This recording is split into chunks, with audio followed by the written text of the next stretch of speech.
యోబు గ్రంథం 5వ అధ్యాయం 18వ వచనం. ఆయన గాయపరచి గాయమును కట్టును,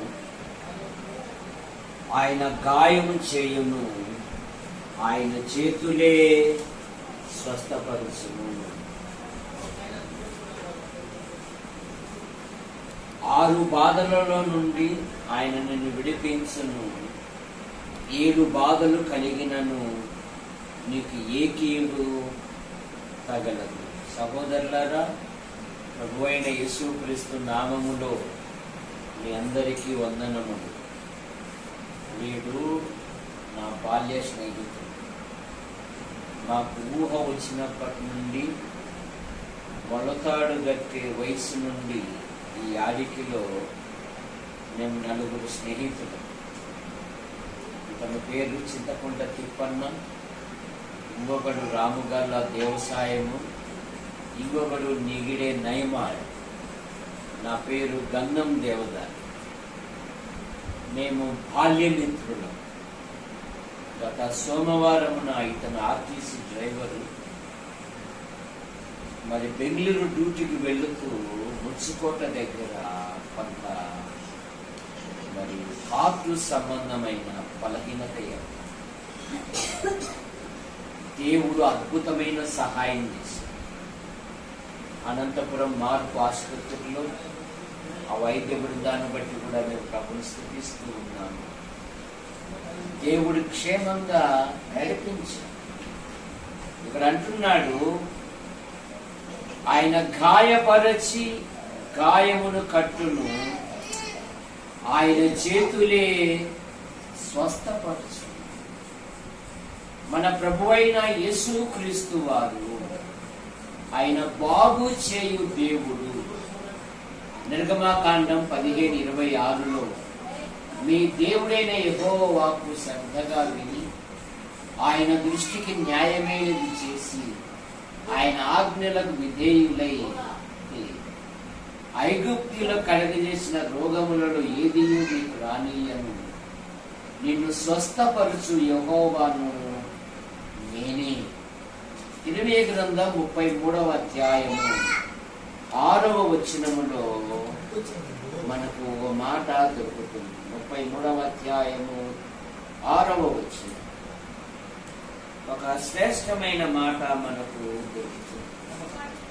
దేవుడు తన ప్రజలను ఉద్దేశించి ఏమంటున్నాడంటే, నేను దానికి ఆరోగ్యమును స్వస్థతను మరలా రప్పించుచున్నాను, వారిని స్వస్థపరచుచున్నాను, వారికి సత్య సమాధానములు సమృద్ధిగా బయలుపరచదు. హిజ్కియా కన్నీళ్లు పెట్టాడు. హిజ్కియాతో 2 రాజుల గ్రంథం 20వ అధ్యాయములో నీ సన్నిధిలో నేనెట్లు ప్రవర్తించి తినో ఒకసారి నన్ను జ్ఞాపకం చేసుకో అన్నాడు.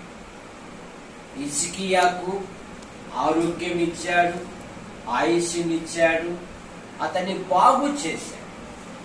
కనుక మన దేవుడు ఒకటి స్వస్థపరచు దేవుడు.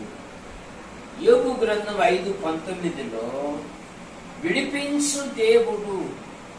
షద్రక్, మెషక్, అబేద్గోలను అగ్నిగుండము నుండి రక్షించాడు.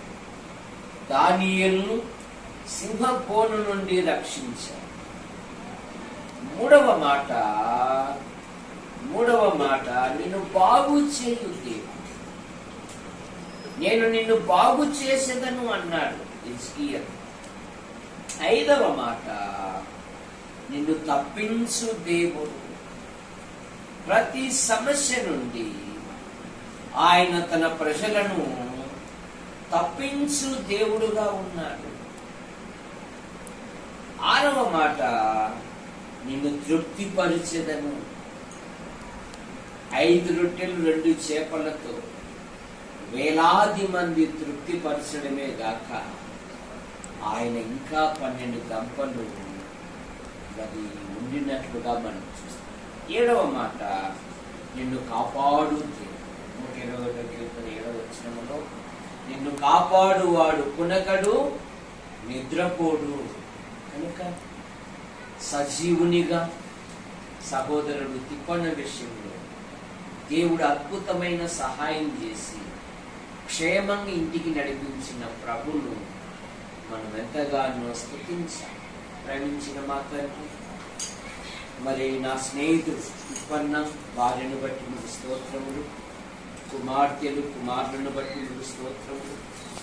డ్యూటీలో అయినా మా ప్రియునికి కొంత హార్ట్ సంబంధమైన బలహీనత ఏర్పడినప్పుడు అద్భుతమైన విజయాన్ని ఇచ్చారు.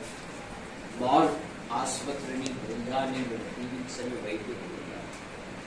మరి సహోదరుడు తిప్పన తీసుకుంటున్న ప్రతి మందును పదార్థమును మీరు బట్టి స్వస్థపరుస్తారు. మీరు అన్నారు కదా కీర్తనలో, నైనా గుండె చెదిరిన వారిని నేను బాగు చేసి, మా ప్రియుడు తీసుకుంటున్న ప్రతి మందును పదార్థమును బట్టి పూర్ణ ఆరోగ్యం, పూర్ణ స్వస్థత దయచేసి. అయ్యా మీకు వందనాలు చెల్లిస్తూ, పిల్లలు ఉన్నతమైన చదువులు చదివారు, ఉద్యోగాలు చేస్తున్నారు. వారి యొక్క ఉద్యోగ విషయాలలోనూ మీ కృపాక్షేమాల నుంచి కాపాడు. వివాహ విషయాలలో సహాయం దయచేసి. భార్య భర్తలు దీవించి స్వామి కుటుంబాన్ని బట్టి ముగిస్తూ పాల్ CA పరీక్షలు రాశారు. మంచి ఫలితాలతో పాస్ అవడానికి రూపమ్మ తల్లిని, తోబుట్టువులను, వారి భర్తలు, వారి పిల్లలను కూడా దీవించి, ముఖ్యంగా మా ప్రియునుకుంటున్న ప్రతి బలహీనత మీరు ముట్టి స్వస్థపరచండి. యేసు ప్రభు దయ వలన నా భర్త విషయములో, మా తండ్రి విషయములో, మా స్నేహితుని విషయంలో దేవుడు బాగు చేశాను అని స్తుతించినట్లు భార్య భర్తను దీవించి ప్రతి అక్కర తీర్చి యేసు ప్రభు నామములో ప్రార్థిస్తున్నాం తండ్రి, ఆమేన్. వందనాలు.